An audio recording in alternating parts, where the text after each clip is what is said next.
G7 takeaway, summit takeaways. The U.S. is back on top. The Queen cut a cord with a sword.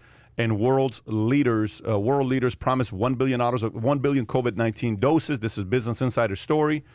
Let's see how we want to do this. Which one do you want to go through? Because there's a lot of stories here. Just kind of share your thoughts on what you thought about it. I like the thought on Russia. The thought on Russia? Which one is that on? Just, how Biden is in Europe now, right? And he talks a good game when he's in front of these other leaders. Just what is he going to do with Russia? I just think Putin would dominate him in a one-on-one meeting that is just... you couldn't even measure how much dominance he would have. I think Biden's afraid of him.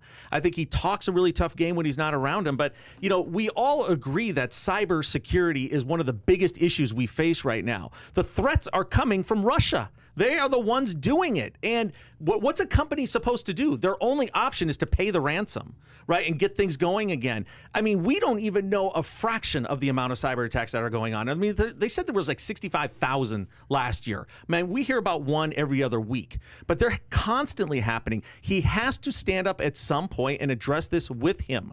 And I just don't think he's got the guts. I think because of Hunter, he has compromised Joe Biden in so many different ways on a world stage that he's unable to. I don't think he wants to, and I think he's unable to.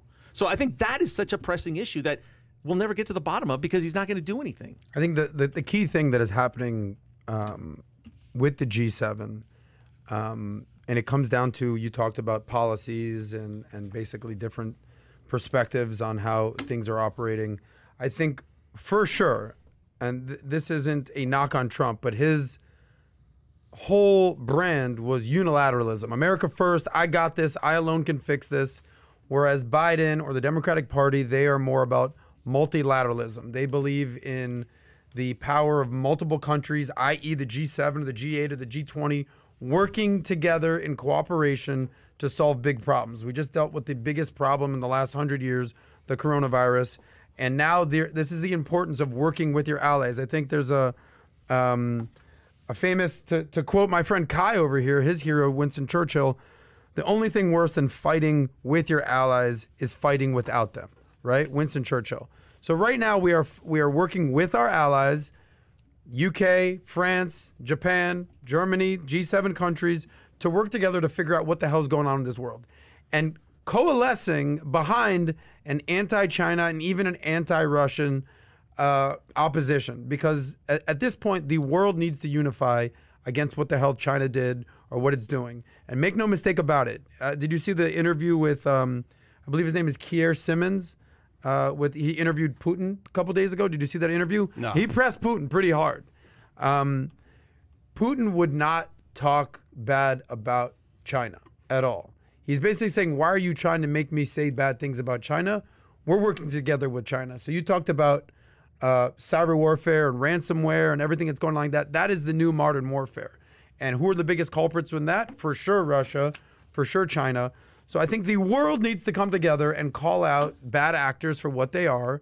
This is the time for democracies to stand up. United States, the UK, France, Germany, modern day democracies to go against authoritarian dictators of Putin and Xi who are working together. And this is the world against the bad actors. So I think good things will come from this G7.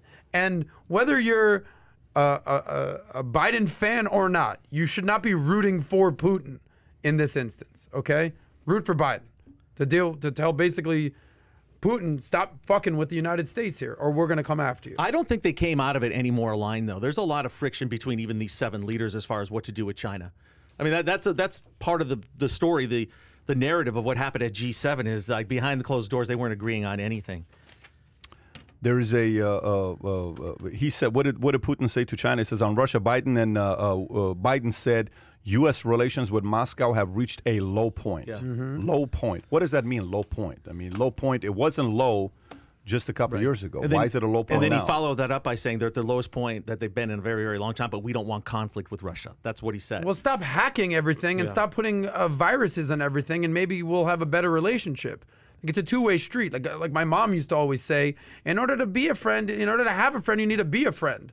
So here we are trying to have good relations with Russia, but everything in the news is Russian hackers did this, Russian did this, Russian did that. You think Putin is sitting there weighing out which ally is more important and necessary to him, China or Iran? And if yes, he is, who is more important to Russia China, today? without even a question. Tell me why. Tell me China why. versus Iran? No, I'm sorry. My apologies. China versus U.S. Who is more important of an ally, China or Iran? Well, China or U.S.? U.S. is not an ally with Russia, and they're clearly aligning with China.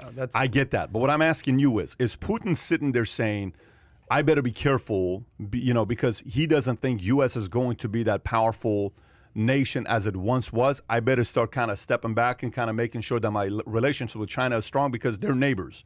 They're down the street from me. They literally touch each other. I know. So they're neighbors. But I better be better with China than I am with U.S. Well, he came out and said that he is working on relationships with China. I mean, he came out and Which did not deny. Which is more important to him, do you believe? China. Out of those two. Without a do doubt, you think China China's at this more point. important to Russia than U.S. is? Yeah, probably, because I don't think I think each day that goes by, I think the threat of the U.S. is minimized in his mind. And he's definitely calculating every possible move that he could make. That would be my question if I'm him. I would be looking at that if I'm him, wondering which one of those two relationships. It's interesting. Yeah, because I mean, just look at the from the rest of the article, some of the big things that when I talked about multilateralism, these countries and these Western democracies working together. Key issues: China, vaccines, COVID. We talk about this global minimum tax of 15%. Believe me, they're working on that. Climate change. These are big issues that major countries have to work together on. You can't go at these types of things alone. So, Pat, you were getting at the fact that if he looks at China as a bigger threat, he might soften on the U.S. and look to align in a few more ways? No. Just the other way. Like if he sees China is about to be a bigger threat to the world and take over U.S., it is more necessary for him to have a better working relationship with China than it is with the U.S. So his 1-2. You know how in life you have kids and you have wife. Which relationship matters more to you? I don't think I should answer that. No, that's actually a real question. I think which relationship is, if you have a wife and kids. I mean, again, I'm not married, no kids, but I hear every single one of my friends basically say the most important thing are my kids. That's what I hear every parent say. I can find a new wife. I can find a new husband. I love my kids. I don't disagree. Is that the question you're asking? No, what I'm asking is which one is more important for you to have a better relationship with? Probably with raising your wife. Oh, your wife. Your wife, okay, yeah. Relationship. So, gotcha. I'm talking about who it's more important, not who is your wife's not your blood, but your kid is your blood, but you made the kid with the wife, right? So you have to realize that part of it. But, he's weighing out which relationship's more important right now to him, and I think for the time being, he's probably sitting there saying, we better not go through the whole process of U.S. always being number one. U.S. is getting weaker maybe, not as strong as China was. China's getting right now. China's making a lot of progress. We may want to kind of consider being lighter on China than U.S. Which is scary because if they're allies. That's it. They already are allies, guys, they already are allies. This is why I'm banking on India. This is why I believe India is because if India, China, and Russia team up, game over. If India, China, and let's just say somebody gets elected in India that hates the U.S. and likes more what China and Russia, and they're bought, it's over. If India gets bought out in the next 10 years, it's game over. That's not happening. I'm just telling you. What do you mean it's not happening? Meaning, I think there's some commonality here with democratic countries and autocratic countries. There's like-minded thinking with China and Russia and Iran and North Korea. They're like-minded thinkers, just like in democratic countries and Western democratic civilizations, United States, France, basically Europe, India included, Australia included, there's like-minded thinking there. So, of course, Putin and Xi are going to see eye to eye on things, just like a Biden and Merkel are going to see eye to eye on things, and Macron. So if you enjoyed this little short segment from the podcast that we did, here's another short segment to watch. Or if you want to see the entire podcast, click over here. Take care, everybody. Bye-bye.